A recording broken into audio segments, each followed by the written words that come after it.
afternoon, so we will get started. I'm Steve Crystal, and you're going to hear about Missouri Health Homes, and we're going to have the pleasure of having the father of Missouri Health Homes, Dr. Joe Parks, here to discuss it. After Jody's presentation, Jody has done no person's work pulling this whole thing together. Sherry, unfortunately, has been dealing with emergency surgery for a family member, so Jody graciously agreed to do both presentations, and we'll try to make it as interactive as we're able to. There's been a lot of interesting discussion at this conference about health homes. Some of you may have had the opportunity to be at a session where the Maryland health homes were discussed, and there was another presentation earlier today by Dr. Isaiah Kinchigel, which is looking at the impact of the Missouri CMHC-based health homes on adherence to psych meds, which is kind of an interesting byproduct or side effect, if you like, that we have started noticing on care processes that were not the primary focus of the integrated care, but may be one of the results of doing integrated care. So what I'm going to do is start by framing this issue a little bit and talking about a subject that has been dear to Dr. Parks' heart for a very long time, since his tenure as the head of the mental health of the Medical Directors Council of the National Association of State Mental Health Program Directors. Did I get that right, Joe?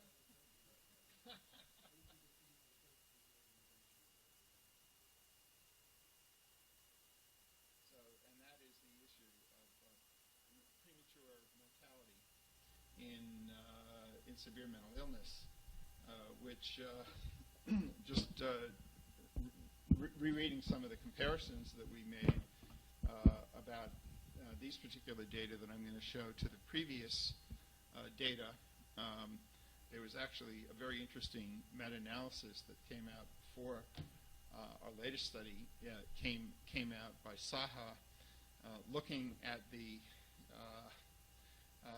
meta-analysis of the previous studies on premature mortality and schizophrenia, showing a trend towards increasing the disparity, the standardized mortality ratios, the increase in mortality for people with schizophrenia compared over time, over the decades, compared with those that were done from some of the earlier studies in the 1980s and 1990s. And to jump ahead a little bit, you'll see that overall, this particular study that I'm going to talk about found a standardized mortality rate of 3.7, meaning that adjusting for age, the odds of death are almost 4 times as high if you're a person with schizophrenia on Medicaid compared to the general population. And some very interesting and provocative results on the things that people are dying from early, the causes that people are dying from early, which I thought tie so nicely into the focus of the Missouri Health Homes, particularly the CMHC based health homes, which you'll hear about, which are really sort of a statewide system transformation aimed at trying to intervene on those processes that may lead to this. So, so in this introduction, I will fairly briefly talk about just give some framing of this. And this particular presentation focuses on people with schizophrenia because they're such a clearly defined group by diagnosis that it is an important population to look at with respect to premature mortality, and many of these findings extend to other diagnoses associated with severe and persistent mental illness. So this is an estimated 2 million people in the United States.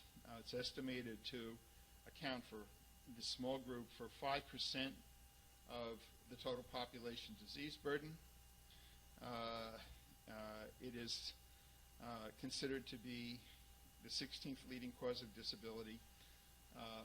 My colleague Mark Olfson, who is the first author of the paper that these results mostly come from,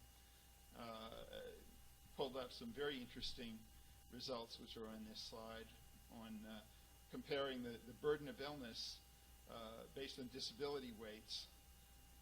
World Health Organization estimates estimating that the disability burden of schizophrenia is greater than each of these conditions listed below: amputation of both legs, severe long-term stroke, end-stage renal disease, and exceeded only by severe Parkinson's disease in the terminal phase of cancer. So clearly, a hugely burdensome illness in itself, and some of the potential causes which were discussed in the 2006 NASHBID report that Dr. Parks led, and in some of the other literature, which may be contributing to this, include smoking, diet, lack of exercise, substance abuse, environmental exposures like violence and infectious diseases,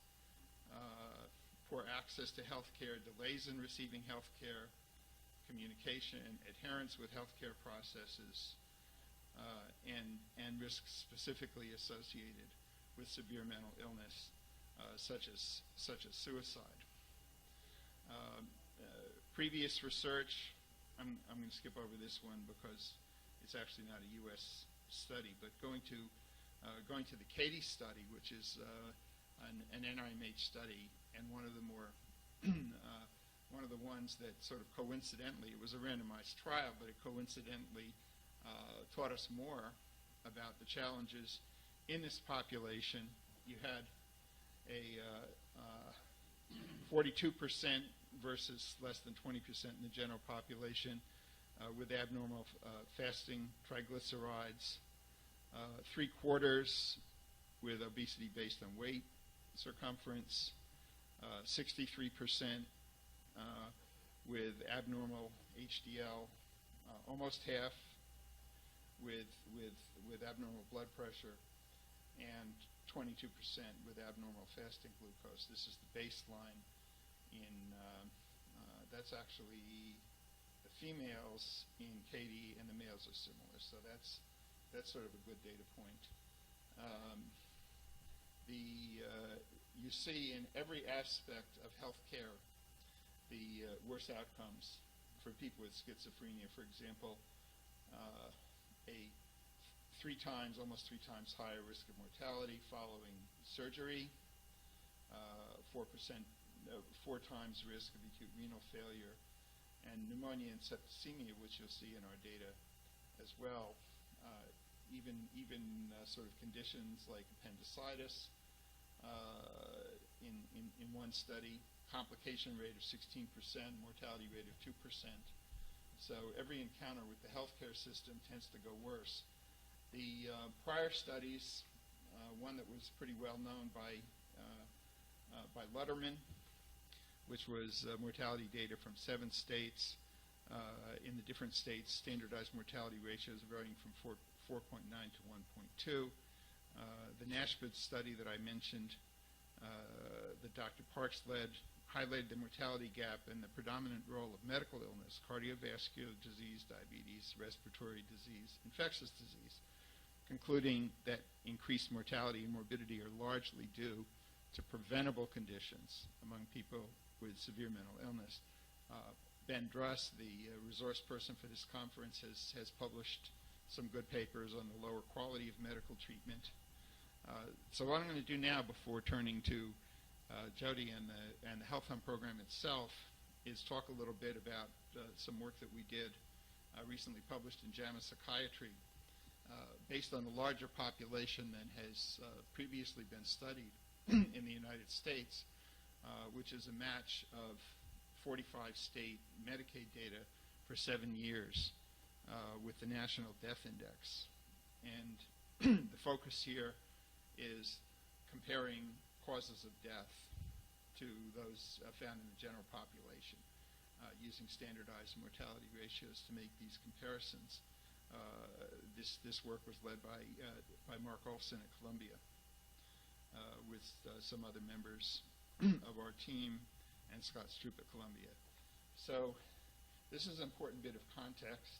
Healthcare coverage, you see that Medicaid is the predominant funding source. So when you look at national Medicaid data and when you look at state Medicaid populations, you are looking at the majority of people with schizophrenia.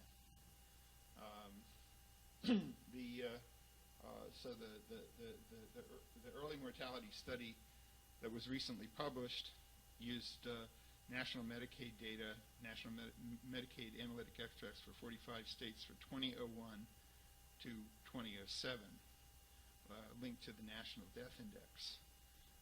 We had a total of 4.8 million person years, 1.1 million people, 74,000 deaths. The all-cause standardized mortality ratio, the big bottom line number, standardized mortality ratio of 3.7, almost four times as likely to die in any given year, adjusted for age and other demographics. Higher in women. The disparity was higher as you go up in age, which is interesting. Even as the baseline rates start to creep up for the general population, the rates for the SMI population increase even faster. Which causes of death are most predominant in this population? Number one is ischemic heart disease, 403 per 100,000 life years. Other heart disease is second, and number three is COPD. So that's one of several pieces of information in this particular study that points us towards smoking as a critical intervening variable. Lung cancer among the cancers, the most predominant in this population. Suicide, which people think about a lot, clearly has a significant role, but it's actually behind poisoning, which in this context is to a large extent opioid poisoning. This particular graphic lists the standardized mortality ratios by the degree of disproportion. So, in other words, the greatest disproportion for people with schizophrenia is COPD, followed by pneumonia, diabetes, and suicide.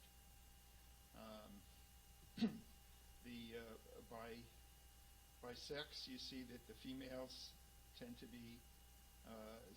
have larger standardized mortality ratios. The standardized mortality ratio for substance abuse deaths is 3.9.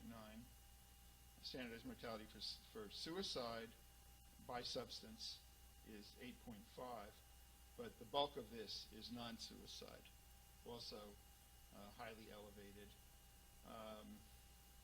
Quality of care concerns, NAMCs shows us that tobacco screening happened only in about 50% of psychiatric contacts with adults with schizophrenia, and only a minority of those received cessation counseling.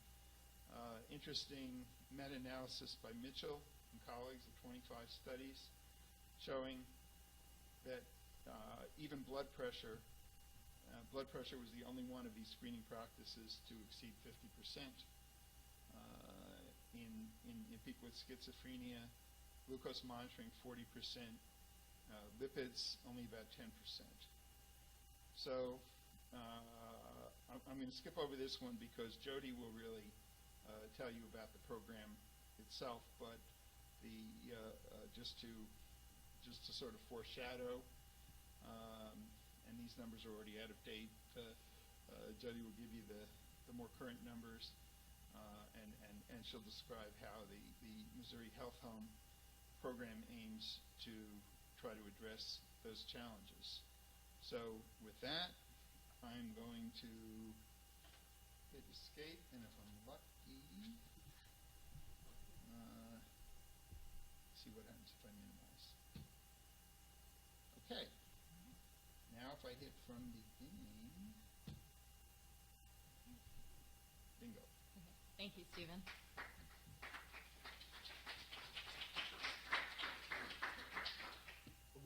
What I should have mentioned just in making this transition is that what you'll hear from this point on are results of a collaborative evaluation study, which is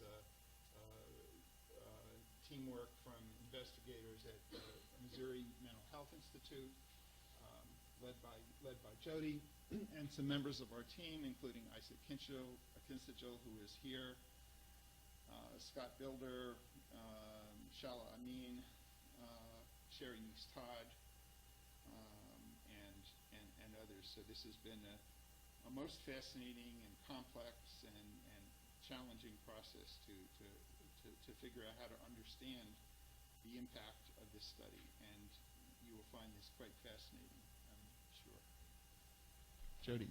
Thank you. So I'm going to start. I'm going to talk a little bit more about the CMHC healthcare home in Missouri, and then I'm going to follow up with some information about our primary care health home in Missouri. And I'll just start by saying that I apologize that you have to hear me for two presentations. I think it would have been fascinating to hear Sherry talk about this, because she comes at it, although we understand the program, I think, very similarly, she comes at it from a different viewpoint than I do. As Stephen mentioned, this is a collaboration, so I want to acknowledge our partners, not only at Rutgers, but also in Missouri, in the state of Missouri. We work with Dr. Parks at HealthNet, Debbie Meller. We work with the Missouri Department of Mental Health. We work with Missouri Coalition of Community Behavioral Health. And none of this would come together if it weren't for that collaborative effort between the state and the University of Missouri St. Louis and Rutgers. And so I'm very appreciative to be part of this program. I actually come from, maybe I've spent 2 years in mental health services research, coming into it from a very scientific neuroscience background. But I had the pleasure of doing clinical research with individuals who had multiple chronic conditions and were very complicated cases. So this was very intriguing to me to come and look at this kind of from the top-down perspective versus the bottom-up. And as Stephen mentioned, I think there's a preponderance of evidence for the chronic disease prevalence in SMI, and I don't need to hit home on that because I imagine most of you are already aware of that. I will show you what the population in Missouri looks like in the community mental health centers. And I'll start by saying that although the Affordable Care Act allowed for the health home creation, Missouri had started working on this integrated care model and improving care for individuals with severe mental illness prior to the Affordable Care Act. There were initiatives started in 2008, ramped up in 2010 with additional outreach programs, and they increased. We're really working on increasing that metabolic screening rate for individuals who are on antipsychotics. And then, of course, wrote the state plan amendment, which was approved in 2011, and in 2012 they auto-enrolled based on diagnoses and spend in Medicaid in 2010 and 2011. So who are these people that live in the Missouri healthcare homes? They're individuals who have a severe persistent mental illness, or they have a mental health condition, a substance use disorder, or they have a mental health condition or a substance use disorder, and one of the following diseases or risk factors. And to give you an idea of what our current, or at least our population through the end of 2015 looked like in terms of chronic disease prevalence, that orange bar is the adult healthcare home individuals, and that gray is the general population. So you can see that in our health homes, and of course it is how we pick people to be involved, but the rate of chronic disease is very high. These are not mutually exclusive, so there are plenty of people who have asthma and cardiovascular disease, plenty of them who have multiple chronic conditions, and at a far higher rate than the rest of the country. So what is a CMHC healthcare home? If you talk about this in your work, most people think it is a place rather than a concept. In Missouri, it's a team. It consists of 4 main individuals who work within a community mental health center, a director, nurse care manager, care coordinator, and then also a primary care physician consultant. And they all work together to, using health technology tools that were developed specific for this program to manage care for individuals. They have to provide education and supports for their enrollees, families, and then they have to facilitate care transitions. And I would say that's the least of what they do. Typically go well above and beyond their job duties to help take care of their patient population, which is a wonderful thing to see and hear about. But I'm going to talk mostly about the change since the healthcare home implementation in their metabolic screening rates and the result that has had on clinical indicators for this population. This was a major focus of the efforts starting early in the program, and because it can produce some fairly fast results. If you want to talk about healthcare utilization, we know that takes time to maybe show some significant change. But if you can get some screenings in place and know the population that you're working with, you can see the results of those quickly. But there are a number of challenges to increasing these screening rates, and certainly they were not foreign to the healthcare homes. This table you may or may not have seen comes from a publication by Hurt et al. In World Psychiatry in 2011. And I know it's hard to read, but I'll just highlight a couple of the points in it that I think we really impacted the Missouri healthcare homes in terms of increasing those screening rates. And, one of those was just individuals not seeking care, or not understanding why they needed to have screening done, or not wanting to have their blood drawn, maybe not being compliant for showing up for visits. And then on the physician-related side, it's not always the individual who has the condition that is the problem. There are problems with the physicians not feeling that it's going to make a difference in their population, so they kind of overlook it, or that's not their responsibility. If there's a psychiatrist, that's something the general practitioner should take care of, because maybe they don't want to prescribe for it or don't know how to prescribe for it, and somebody else should be doing that work and taking care of that. Some of it was just time and effort and payment models, and how are you going to get them? If you're at a CMHC, you can't draw the blood right there, so how do you get them to go somewhere else to get a lab and then bring you back the results so that you can see them? And so Missouri developed a number of ways to overcome these barriers that I think are present in all of healthcare or mental health care. So this is, through December 2015, the change in the metabolic screening rates in Missouri. You can see here, this is the very start of the program.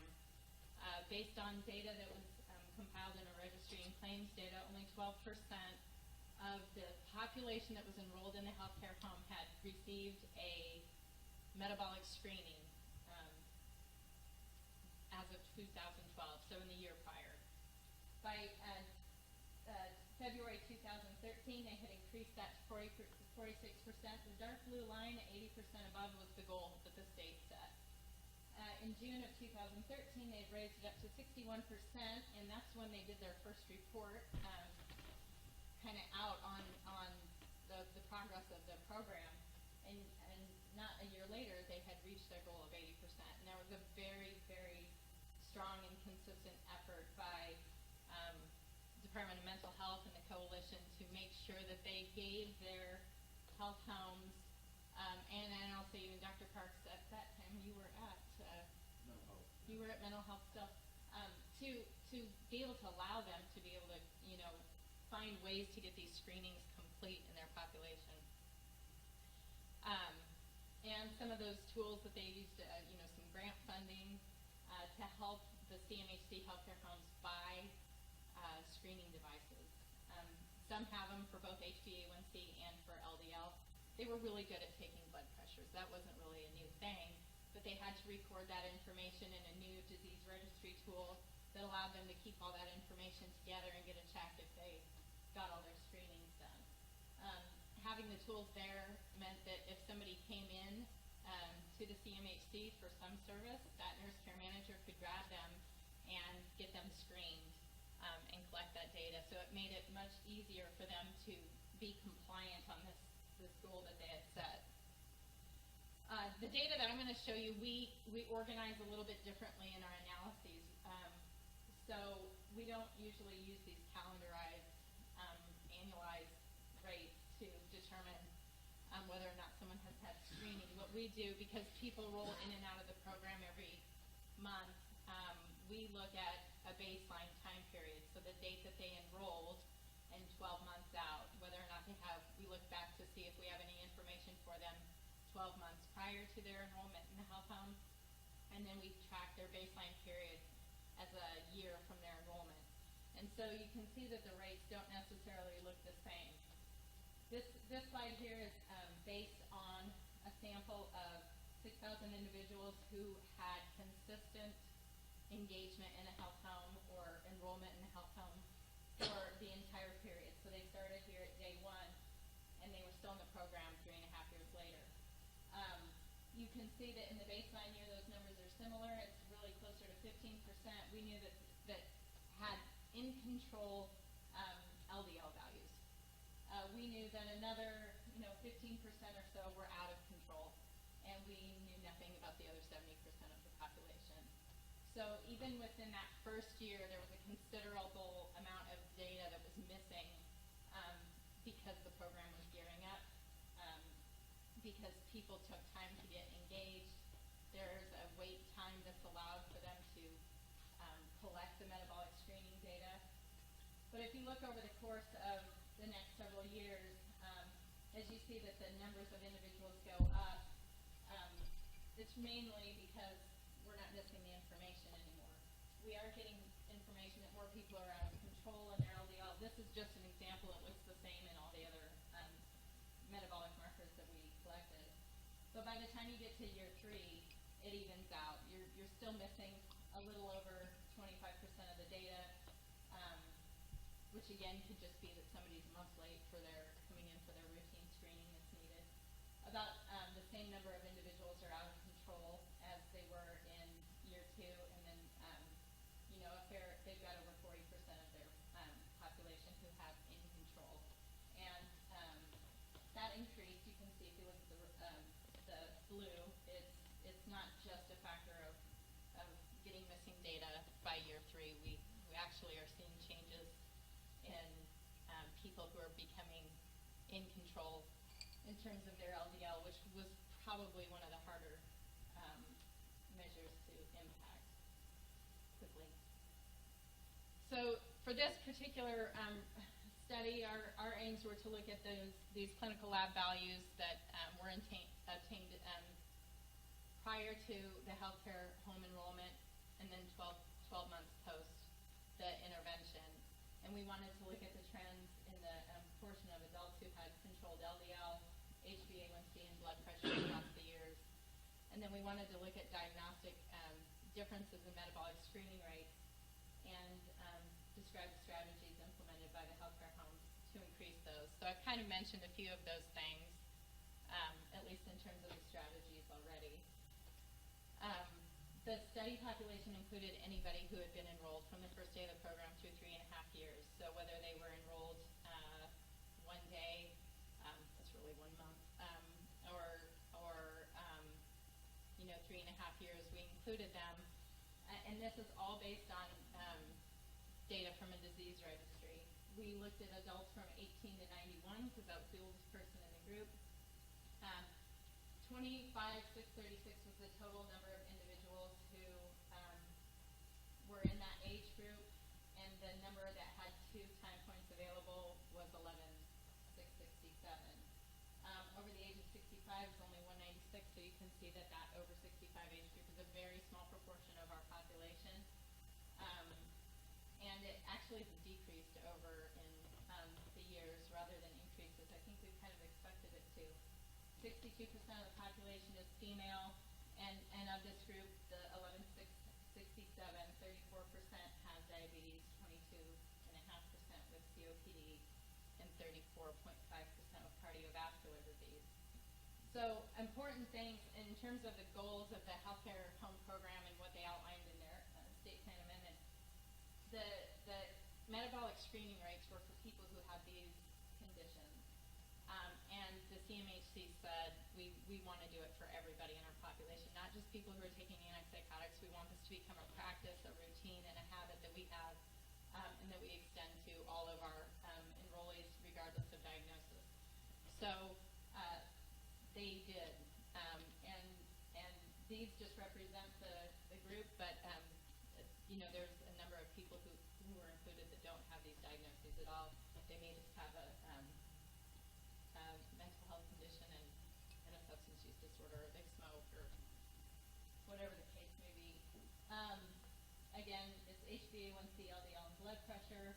We looked at it at 4 time points, time 0, year 1, 2, and 3, and used a generalized mixed model regression to run the analysis.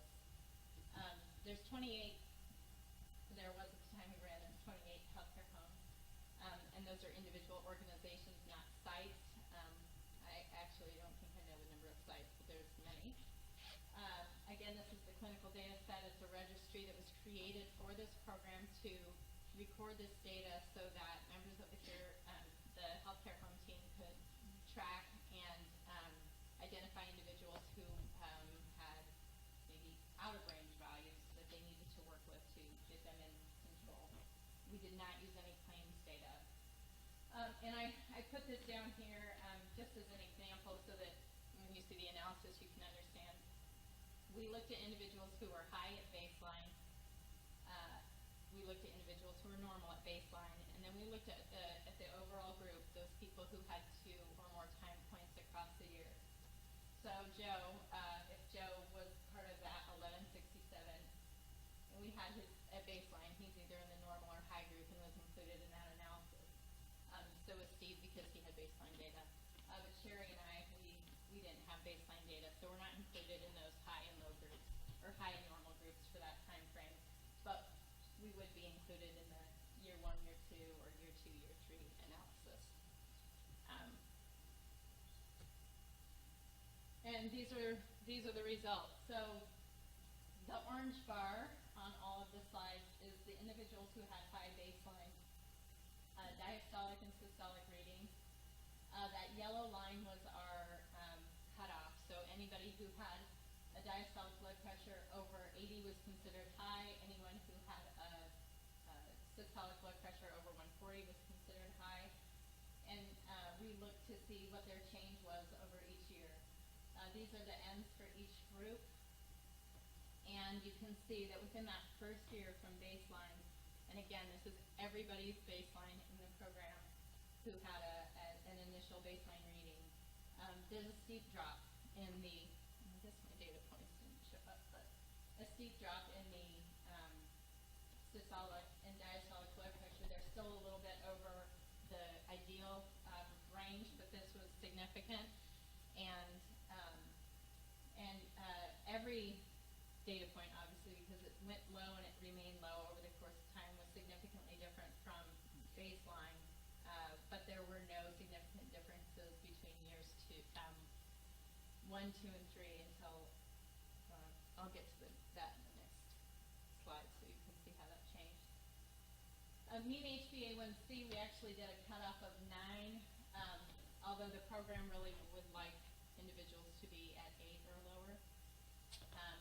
When we ran this analysis, we were running it in part considering the change of going from an HbA1c of 9 as our cutoff. You can see that's a very limited number of people, only 139 individuals who had HbA1c over 9. You also see the overall N for this group is lower. This is one of the measures that we've had a harder time collecting from individuals. They may have had to go out and had it drawn. Not all of the sites have a HbA1c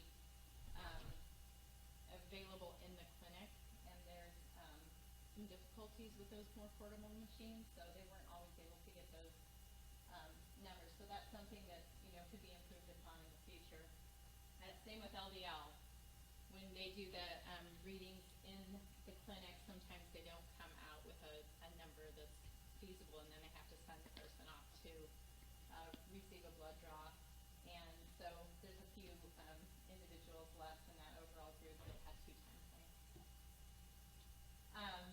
This breaks down each of the data points where they got in the high, normal, and overall group, and it's a little bit of a busy slide, but if you can tell I don't know if I guess I can do it on here, if you can tell the yellow highlighted numbers, those are increases in the measures over time from baseline. So in the normal group, there was an increase in LDL, a significant increase from baseline, same with the overall group, as well as in the blood pressure. So those, the blood pressure group did go down significantly in the normal and overall group. But otherwise, there weren't a lot of major changes from everything. Almost everything else was significant from baseline, but not in subsequent years. And so, just some discussion points. We see a substantial decrease in those elevated blood pressure, HbA1c, and LDL levels. And I'll say from a clinical significance standpoint, they were, I think, in LDL a decrease of 10 points is clinically significant. They went down almost 20. HbA1c and blood pressure, those were all clinically significant reductions, even if they didn't end up reaching the ideal goal that we had set in Missouri for the populations. Again, just to reiterate the getting the data in place in order to address these conditions and monitoring individuals beyond that first year and paying attention so that you can make sure that those individuals who may have been in control or had low levels don't go up over the course of time, because that tends to be the state of disease. Metabolic screening was a huge emphasis in the CMHC health homes. Data entry was a little bit of a challenge, and there were a number of workarounds and workflow changes that needed to happen in order to make sure that data was entered. As I said, it was a disease registry created for this program, so they maybe entered the data into their EMRs, but didn't then duplicate that into the disease registry, which had to be encouraged and incentivized. And as I mentioned before, there are a few things to improve upon, and one of those is getting those HbA1c levels for a greater number of individuals and LDL. We tend to find in the registry data a lot of the values are entered. I shouldn't say a lot, but a number of values are entered that we don't feel are accurate, that are a placeholder until they get the data back in. And I think that's a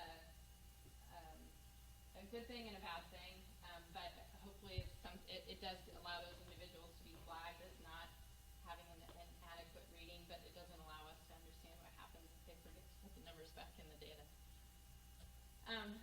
So limitations, data is always a bit of a limitation. This is a real world experiment. It's not controlled. You have a lot of turnover and training that has to take place, and in order to make sure that everybody is on the same page and operating and getting that data input and knowing that it's being evaluated. We did not use claims data, and so we can't look to see if someone did actually go out and get an LDL or an HbA1c screening and then match it back up into this when we don't have a value in the registry. We can do that. We just did not do that for this study. Another big limitation is that the missing data is not likely random. There's a number of potential systematic errors, one of them being the individual themselves not coming into the clinics or not going out to get their screenings done, not bringing their screening results back, although that should be coordinated with the health home. And it could be systematic within some of the sites. Some of the organizations themselves may have different processes that affect the data. And then we don't have a comparison group. So, the question has been posed that how do we know those reductions aren't a regression to the mean? Well, they have chronic diseases, so the likelihood that they would be regressing in a direction that is positive without treatment is kind of hard to conceive. The tendency would be for them to continually to increase out of control, not come back into a level of control without intervention. But because we don't have a comparison group, we can't really determine whether or not that was a direct result of the health home, although we have a pretty good idea that it was. The other limitation is that we did not look to see what processes happen after the metabolic screening. And I'll talk about that a little bit more. So just in conclusion, again, obviously it improved upon the metabolic screening process. I know that Missouri has been sought out by a number of other states who have health home programs to try to understand how they made this work. And I think if you'll recall back to the slide where I showed over the years, they did make it work, but it did take time. It wasn't instantaneous. And the data elements take a long time to build and to get people. You have to have that cultural change within an organization in order to get people to comply. And you have to be flexible with the organizations and help them work it into their flow and with their, again, their cultural beliefs. And again, it's just beginning. We would like to go back and look at other analyses to determine what happens after a metabolic screening. What happens if I go in and for the first time someone says your cholesterol is a little high and we need to get that under control? What other processes happen? So that's something that we'll be looking at in the future. And that's all I have for the CMHC Healthcare Home Metabolic Screening. Are there questions? Yeah. What have you seen in terms of turnover in the caseloads in the health homes and people? What proportion, I guess, are staying versus how many are going? Oh,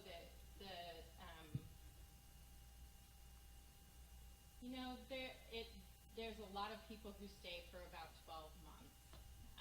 And then there's a lot of people who have been in from the beginning. Like I said, it's a little over 6. So it's about a third that's been in from the beginning. I haven't looked at the most recent numbers, so I don't know if that's still true, but it was true as of the end of last year. So it's a full population implementation, so like most CMHCs, the bipolar population is a group that stay a large number of years, and there's another group that comes and goes, and this representative of that general capacity is the actual CMHC. Yeah.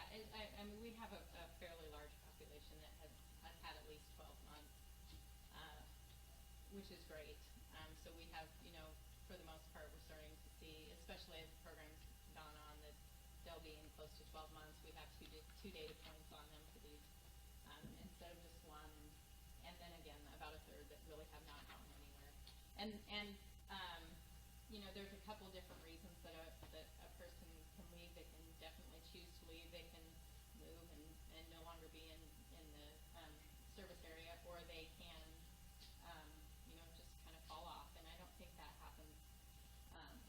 as much in the CMHC health homes as it does in the primary care health homes.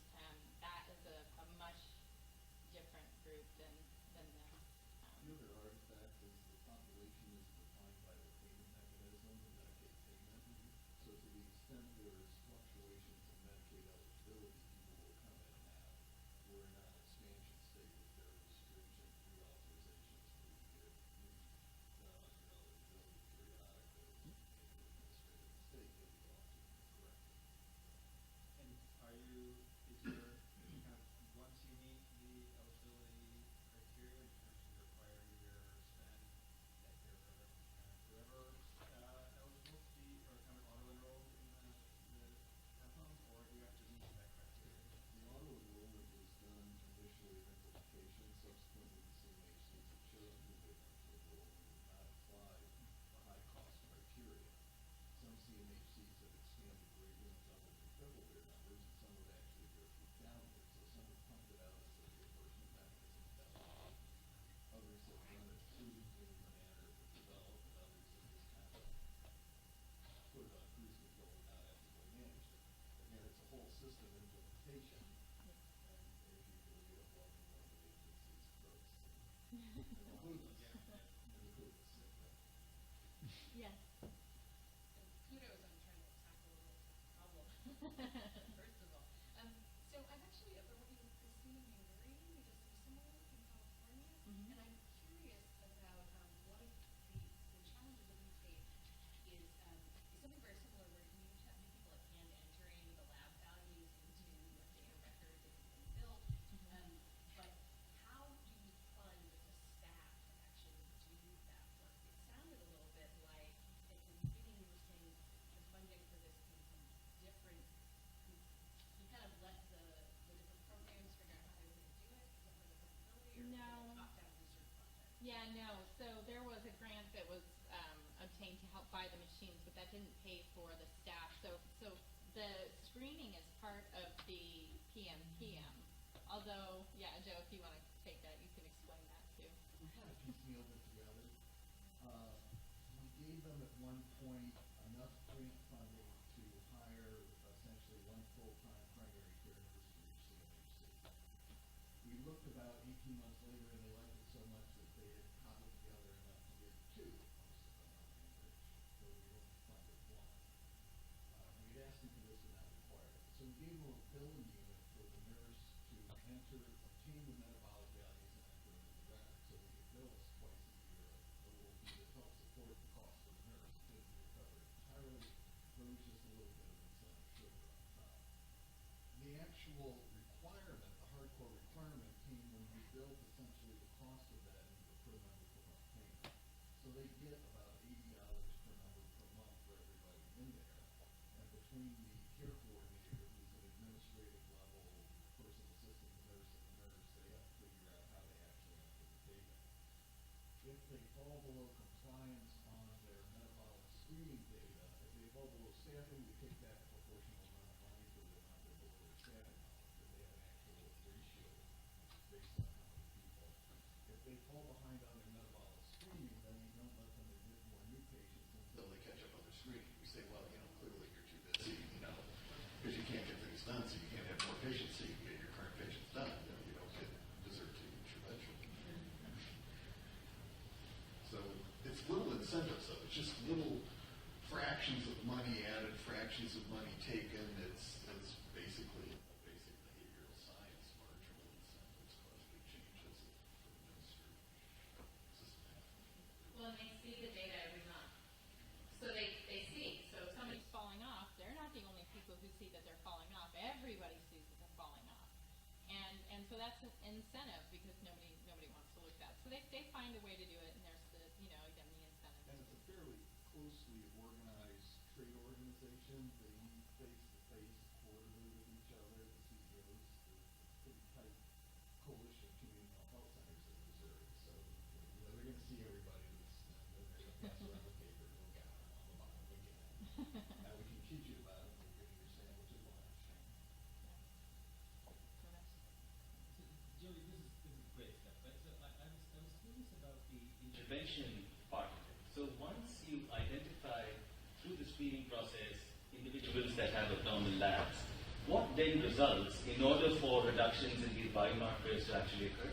Well, that's our next steps. Oh. So, and I think we've started looking at that along with Mark Olson in the group that is, has a diabetes diagnosis or a new diabetes diagnosis, and looking to see what happens or what prescriptions are happening. We've looked to see whether or not people are getting statins, whether or not they're getting some other education or that. So The that's organizational intervention, we don't know what the organizations did exactly internally. Actually, Yeah. that's what I was getting. What Yeah. we did in terms of putting the motivation in them is their nurse care managers all have to be primary care nurses. And they don't do anything but this. So you have a nurse who has her profession, or usually her, but his also, that has professional identity around good patient care, that has a book of people, and now is getting lists of here's the people out of control. And unless they're really amoral nurses, they're going to do something. And frankly, I don't care what. Nurses are good at figuring out what needs to be done, and they're good at managing upwards. They're very good at managing upwards. Yeah, and so if you were to talk to them, a lot of it is identifying maybe the greatest need, or the most important thing, or the thing that they can impact, or the thing that the client agrees to work on. In fact, we had trouble initially with the nurses we hired because there's no such thing as a population care management nurse. It's a newly created professional identity. And so most of the nurses hired, a few were utilization management experience, managed care, because they were managing utilization, not care actually. Most were clinic nurses. And clinic nurses are taught that they're a bad nurse if they don't get everything right with their patient in 2 or 3 visits. And we had a lot of burnout. And we actually had to say, no, you're more like a public health nurse. And if you make 50% better, we'll hand out award certificates. So we had to reframe their view of what was success to reduce their burnout. It's very interesting that was a theme that also came up in the qualitative study that was reported from the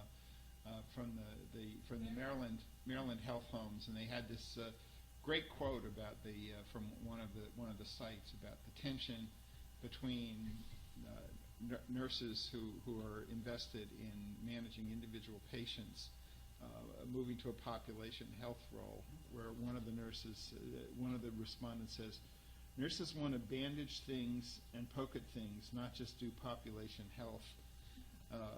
So they have to find that balance, and they have to slightly recast their sense of what it is that their task is. Some don't like spending that much time with data. Some really value the personal interaction.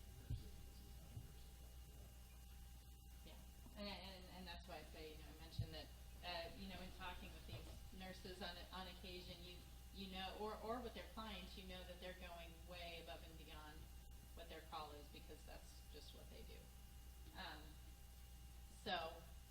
All right, well, from there, I guess I'll talk a little bit more about the primary health home setting and the model that we have there. And what I did here was just look at an analysis, and I walked in at the very end of the last meeting, and I kind of laughed because I thought, oh, this is exactly what I'm talking about. And I think most of this will not be a surprise to any of you.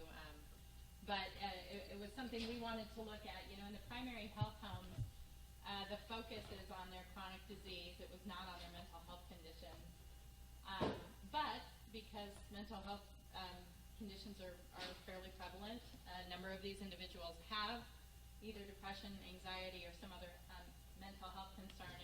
And we just wondered, well, at the time of the healthcare home, that implementation, do you see a decrease, a differential decrease in the ER rates for individuals who have mental health diagnosis in the primary care health home as compared to other primary care health home enrollees who do not have a mental health diagnosis? So we're just comparing enrollees within a primary care health home. This is a very, very basic kind of startup analysis just to see if we can see an impact of that, that change in the care model, even if it wasn't focused on the mental health condition and affecting their use of the ER. So again, the primary care health home model is slightly different. There is a health home director, there are nurse care managers. They do not use care coordinators quite in the same way as the CMHC health homes. And it's in a primary care setting, so there's a doctor involved, but they are dealing with medically complicated individuals who have two chronic diseases or a chronic disease and a risk factor for a chronic disease. And they also work with a behavioral health consultant. And the primary a role of that behavioral health consultant is to help that individual manage their chronic disease, not exactly their mental health condition, even though, they can do that through Well, mental health conditions are not included in the eligibility criteria. Right. There are mental health condition specific performance indicators that they're accountable. Yes, yeah. So, and that's a good point. So they are required to do depression screenings. They are required to do some substance use screenings that in order to target and refer those individuals. So again, that's part of the, if they're increasing the or at least addressing the needs of their population, are we going to see some impact on that, just on ER use? And again, that's basically what I just said. So we wanted to know if the average number of ER visits changed across time with the implementation of the primary care health home differently between the individuals who have a mental health diagnosis and who do not. And we ran this analysis with all the primary care enrollees who were ever enrolled in the health home. So it's a large number of individuals, and a lot of them do not stay. Unlike the CMHC health homes, these individuals move in and out faster and more frequently, and they're unlikely to have the Medicaid eligibility to the same degree that we see in the CMHC health homes. So they tend to fall off. Again, as Joe mentioned, we don't have expansion. We do have some spend down, which is we hear is one of the primary concerns. A lot of the individuals don't necessarily know how to manage that and how to make that work. So they move in and out a little bit faster. But when we ran this analysis, we included anybody who had at least 11 months or more Medicaid eligibility in each year. So we did do this annualized assessment rather than the baseline time 1, time 2 that I did for the CMHC analysis. This is the enrollment criteria to be in a primary care health home. You can see it's a little bit different because there's no mental illness that is a qualifying condition. And they have to have 2 or 1 in a risk factor. And this is what they look like. So in the primary care health home, there were 13,379 individuals with a mental health diagnosis. These percentages here are reflective of that group. 20,808 that have no mental health diagnosis. And you can see that there are differences, at least in terms of there's a few more females with a mental health diagnosis. There tend to be more Caucasian with a mental health diagnosis. They are less likely to be dual eligible, more likely to have COPD, but less likely than the no mental health diagnosis group to have some of the other conditions. Substance use disorder is high in both groups and was not considered a mental health diagnosis for this analysis. I tend to lump it in there all the time, but I think other people don't like me to do that. But I like it. again, I think of these things maybe a tiny bit different. But and then if you look down here at the bottom, the age is significantly different, with the mental health diagnosis group being younger by 5 years. So when we ran the initial analysis, this is just kind of what popped out. You can should be, as I said, no surprise. Individuals who have a mental health diagnosis, the pink line on top, almost twice as many ER visits as compared to the individuals in the no mental health group. 2009, we had data back to 2009, so before the health home program started, and you can see that the trajectory in both groups was going up a little bit, started to come back down in the no mental health group, but was kind of trending upward until 2011, and then both groups dropped in 2012. Is that a result of the program? We'd love to think so, but probably not, because it kind of went back, didn't change much after that. Statistically speaking, these are not significantly different changes between the two groups. So from the change from 2011 to 2012, the difference between those, the number of visits was not significant. And I think the only thing that really popped out was a significant difference between, the baseline or the 2012, if we looked at 2011 to 2014 between both groups. And again, not significant. If you look at the odds ratios, and I realized when I came in here that I think I flipped 2011 and 2012, but much higher odds of using the ER if you have a mental health diagnosis. No big surprise, this has been going on for a long period of time, but it does not really change it once the health home is implemented. And which, again, we would like to see happen. Maybe it went down a little bit in 2014, but whether or not that's going to continue to trend down, I'm not sure. Time will tell.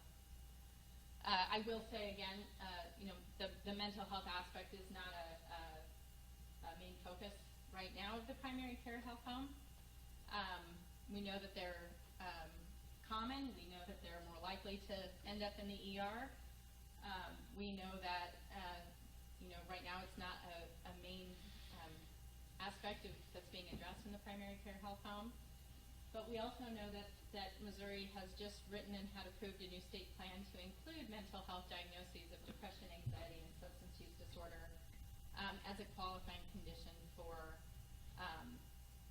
the primary care health home.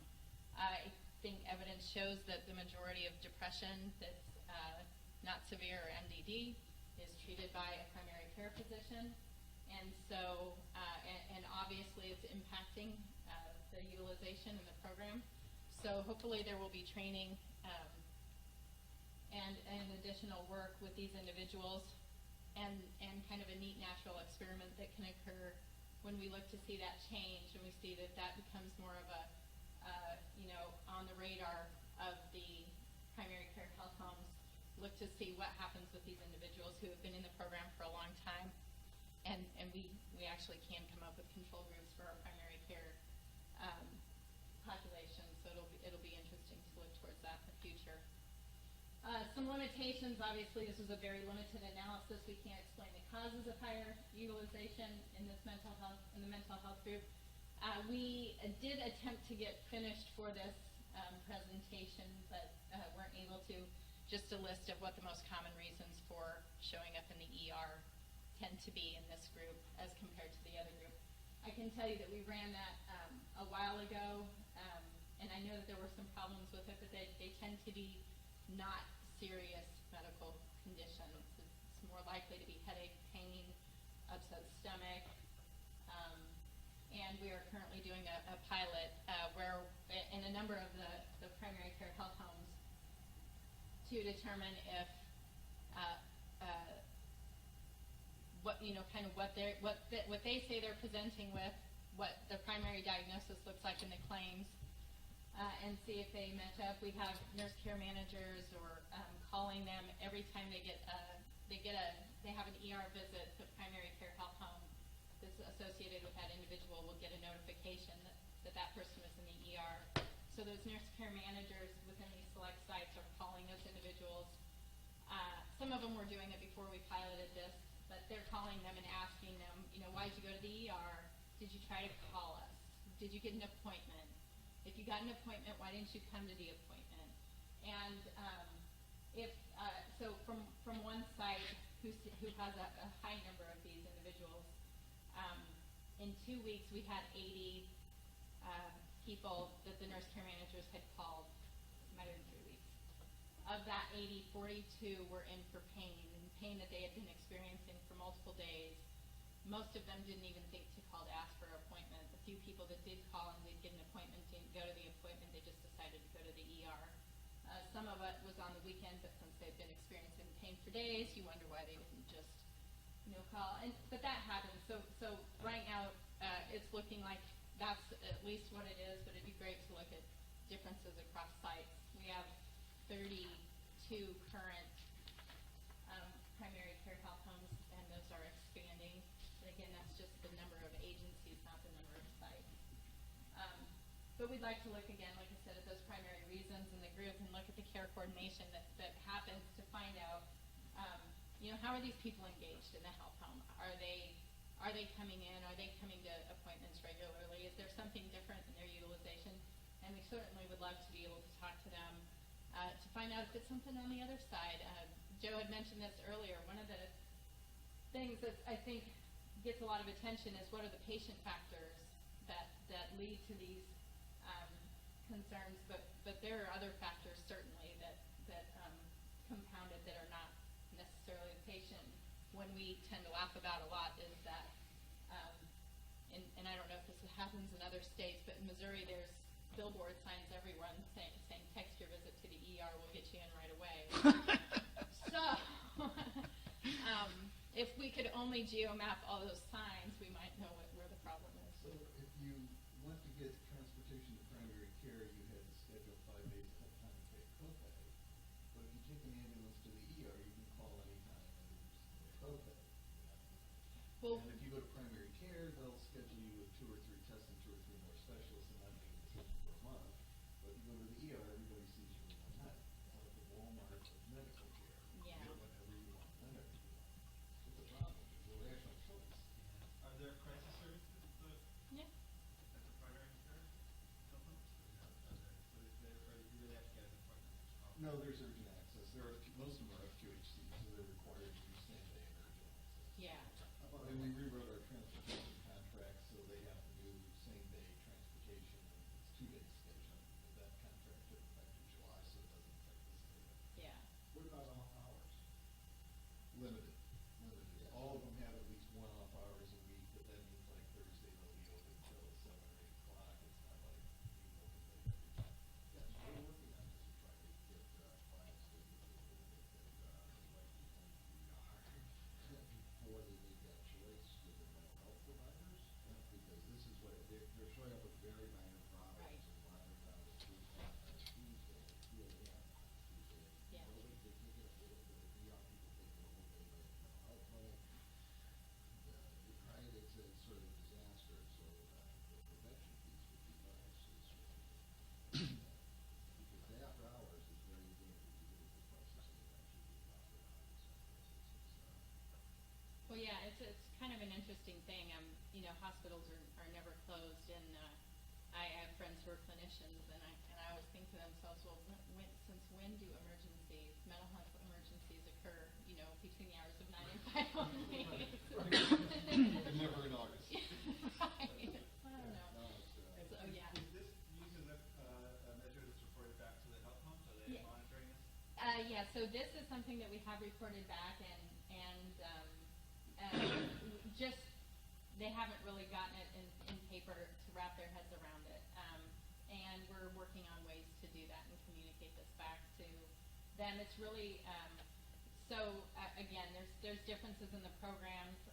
I started working with the primary care health homes a lot more intensely about a year ago, and trying to figure out, how we can make big changes, because they do communicate differently, and it's not quite as organized and coordinated as it is in CMHC. So Joe was talking about the coalition.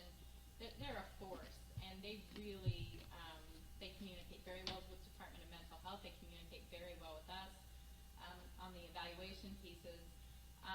And then on the primary care side, there's a Missouri Primary Care Association, and they do a chunk of work and communicate back to the agencies that in the past they haven't communicated to us, or even to the program director for the health homes. So sometimes there's data elements or pieces or care coordination issues that are not showing up in the data, and we don't even know about it. So we're really trying to bring that back together. And like I said, it really takes a coordinated effort, and it really takes some sunshine on the data. I think that's the term you have to use.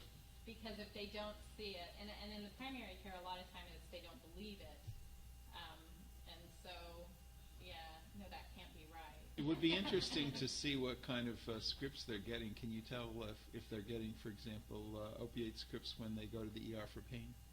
Yeah, we can. We haven't pulled that yet, but we can. That would be interesting. That's the biggest reason to go to the emergency room. Yeah. If you have uncontrolled pain, there is no place else. You can't go to your primary care physician. They're not going to take care of that. They'll tell you you're off to the emergency room. Right. So yeah, I wonder a lot. Is that what's going on? Is people are showing up with untreated and able to access opioids? Yeah. That's very interesting. Fairly certain that happens.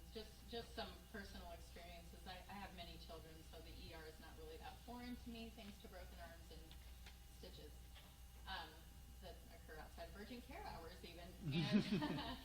And walls are pretty thin, and I have my own ears. Schedule that broken arm for us? I know. I don't know what they're thinking. Mother's Day and stuff. But my ears are open because I'm very in tune to this. And I was recently in the ER and had I was sitting out there and just in a triage area and heard someone speaking to this individual who was there because he had way too much to drink for a number of days. And the doctor said, "Well, how much pain are you in?" And he said, "About a 5." And he said, "We'll get you something for that." And it was an opiate. And I thought, you have got to be kidding me. What's wrong with this? Because it's a 5, and I can tell you, when my son, unfortunately broke his arm the day before Mother's Day, we were off rushing in the hospital, or in the ambulance because we lived out in the, hills and sticks, and we couldn't get it taken care of there, and they asked my son how much pain he was in, and he was like, I don't know, I'm okay. I mean, he wasn't even crying or anything. And he said, it was basically, he was like, I'll get you something for that. And I'm like, well, he's not, he's fine. And the paramedic was like, well, he doesn't need to be in pain. And I was like, well, he doesn't need drugs because he's not even crying. Like, he's fine. He's not a complainer, so, he doesn't need anything. And I'm thinking, I don't want my kid exposed to this. Who's 11? Well, when we got to the hospital, they, of course, put on a respiratory monitor because they had given him quite a bit of, I believe, ketamine. And had a pulse ox on. It was a pretty bad break. What he also couldn't do was breathe. And so I started noticing that the respiratory monitor was going off and the pulse ox is dropping down and dropping down. And I thought, oh my gosh, and I look over at him and sure enough, he's not breathing. And he doesn't know it. And I had to say to him several times, breathe, breathe. And the nurse came in, she goes, oh, the respiratory monitor's pretty off. I said, right in concert with that, pulse ox measure, because that's coincidence that I'm not comfortable with. But it's, it's just not, so those experiences in my life just lead me to believe that that's what's happening, and we have a problem. And I think it's one that maybe I've suggested a lot of doctors don't want to face because they may have similar problems, and acknowledging it, and somebody else is acknowledging it yourself, and knowing what your responsibility is, and I don't know if that happens. So I already kind of talked about where we're going with this. I'm at Missouri Institute of Mental Health in St. Louis.